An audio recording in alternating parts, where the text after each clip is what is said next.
Hey everybody, welcome back to Men Do Therapy, a show dedicated to men on their journey to mental wellness. Today we're talking about depression versus sadness, and we talk a little bit about a new Olympic star that's kind of sweeping the nation right now, all right? So let's get going.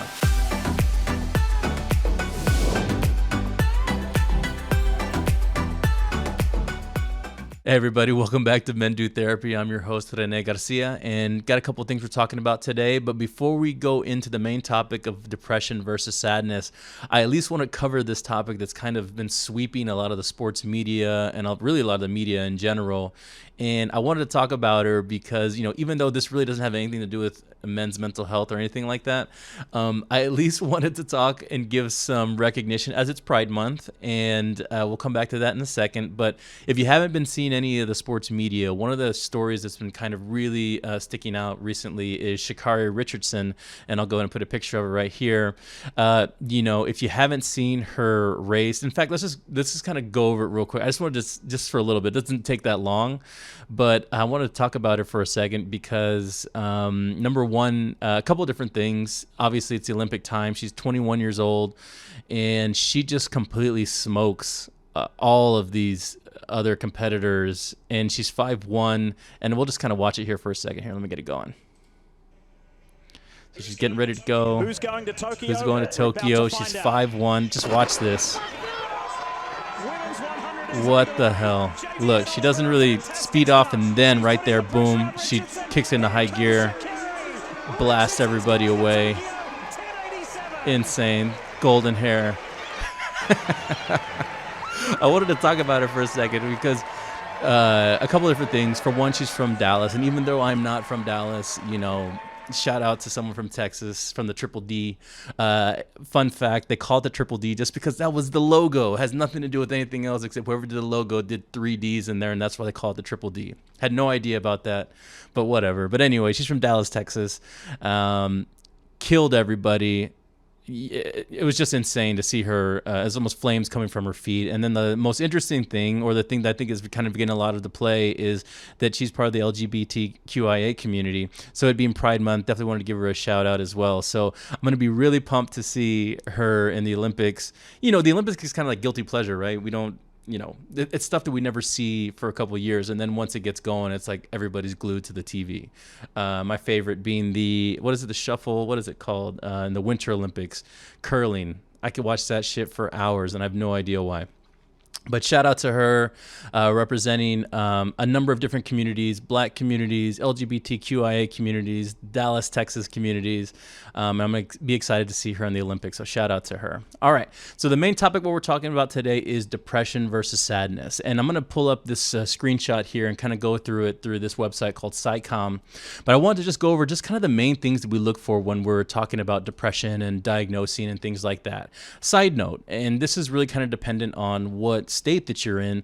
Really, the ability to diagnose depression or any other mental health diagnosis is really based off your licensure.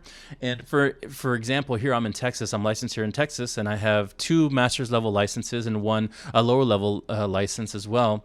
And there's only so much that I can diagnose. So I want you to be aware that even the professionals, we really have to depend on the psychologist, the psychiatrist who focus in psychology, that really are able to fully diagnose this criteria. Because I want you to just think right now, and I know I can think of a number of people just off the top of my head where they just use the word depression as kind of like a general description of everything they're going through. Oh man, I'm so depressed. I wasn't able to go to my favorite pizza place before it closed, or I'm so depressed, I wasn't able to go on my trip this year. And unfortunately, depression has kind of moved into a lot of our normal pop psych commentary of our daily experiences.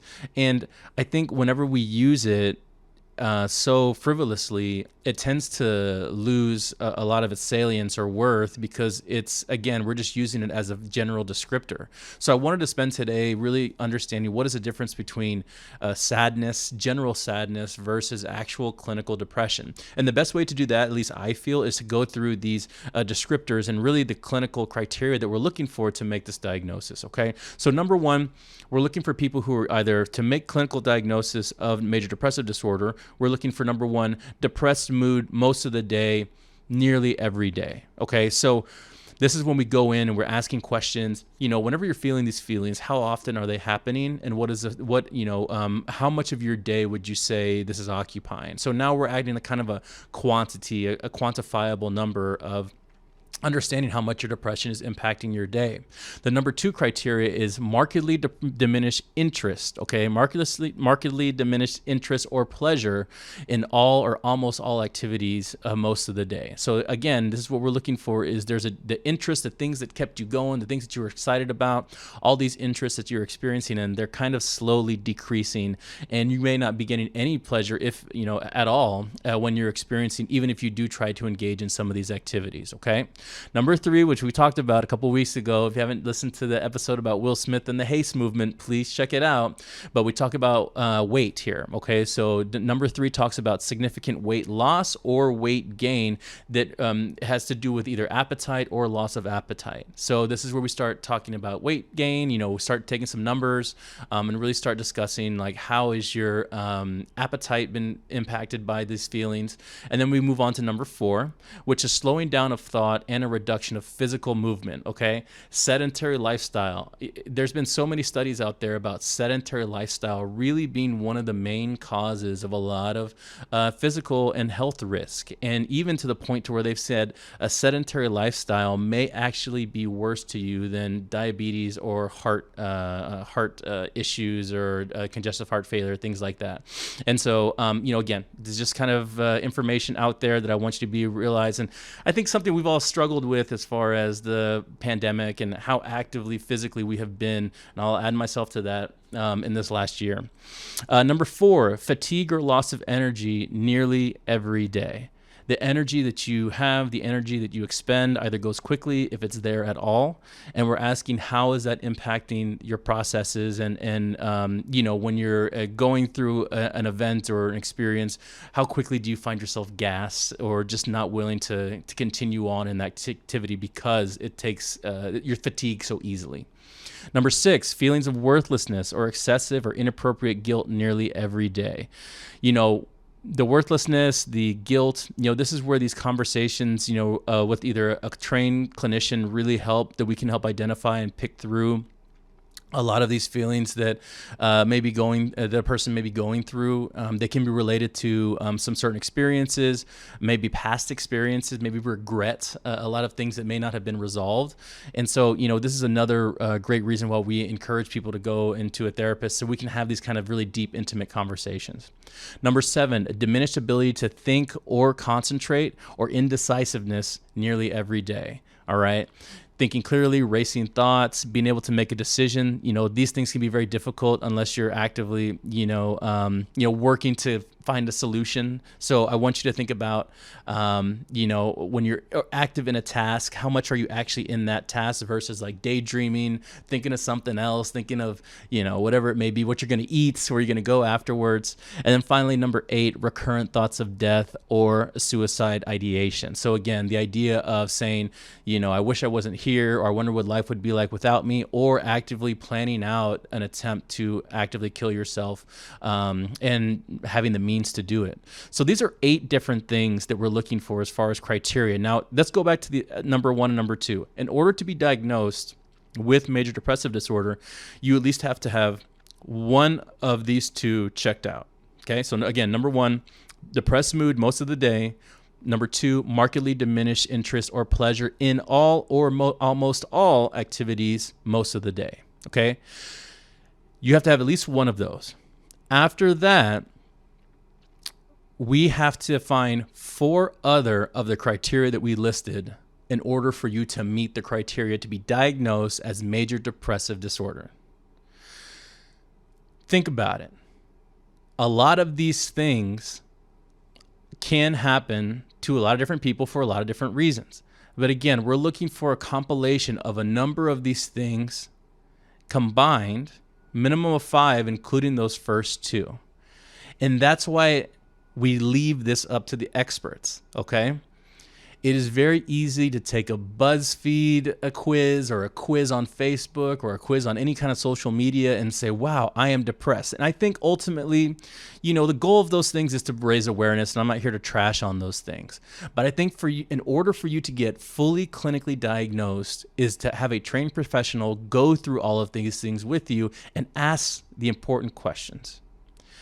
Because the opposite of this, when we talk about sadness, is that each one of these things, like I'm going through just thinking of these things. When my little dog died in 2009, right? I was experiencing a lot of these things at that moment.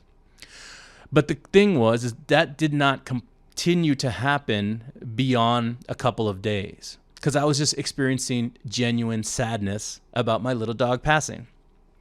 So when we talk about sadness versus depression, and the article goes into this, is one of the big things we talk about is it actually the trigger of the emotion, right? So in other words, I experienced that genuine extreme sadness because my dog died. The idea of depression, sometimes it can be connected to a trigger, which then moves into it long lasting and really impacting different parts of our lives. But a lot of times what makes depression is that it really doesn't need a trigger. It's pretty much there. And it's significant, and we don't need something to make it come up. It's just significantly there, impacting a lot of the decisions we make, maybe the indecisions that we make, or just our general overall feelings throughout the day. When my dog died, I was supposed to be sad. And I think whenever we have these big negative feelings or experiences in our lives, sometimes we say, am I supposed to be feeling this? What am I supposed to be going through? What is supposed to be happening? The feelings that are associated with any event that you experience in your life, to me as a therapist, I want to hear about them and I want to know where they're at. But I will never tell you that those feelings are invalid. They come from a place. And so when you're experiencing these things and you're going through sad periods of time, one of the things I encourage you to do is find a place and an environment and people around you that you can be sad around. Is that asking you to drink your sorrows away, to dig yourself in a hole? No, the idea is sitting with these emotions and really processing them with people you trust and love is a way for you to understand how they impact your life. Because when we talk about actual depressive symptoms, these are things that are deep-seated. They can impact many different things, our ability to ask for help, our inability to ask for help. And then, like you said, that number 8 can lead to some very significant issues like the thought of wanting to kill themselves. And so if you get anything out of this video, I want you to really consider, what feelings and emotions am I going through today? Where did they come from? How am I managing them? And how am I seeing them impact my life? Because with general sadness, there is an end. And there is a place where you may come back for a little bit, but you're able to kind of put a cap on it and keep moving forward. With depression, it's consistent. And it can sometimes be nonstop. And it can be very detrimental. So if you are experiencing these number of depressive symptoms, I encourage you to go to a professional as soon as possible. Talk about being diagnosed. There's a lot of ways to help with treatment. There's therapeutic treatment, like talking to a therapist like me. There's pharmacological treatment, which doesn't have to be a life sentence to a medication the rest of your life. But ultimately, whatever it may be, there's a lot of different ways that we can address these feelings. And the number one thing we have to do is recognize that they're impacting our lives in a negative way. All right.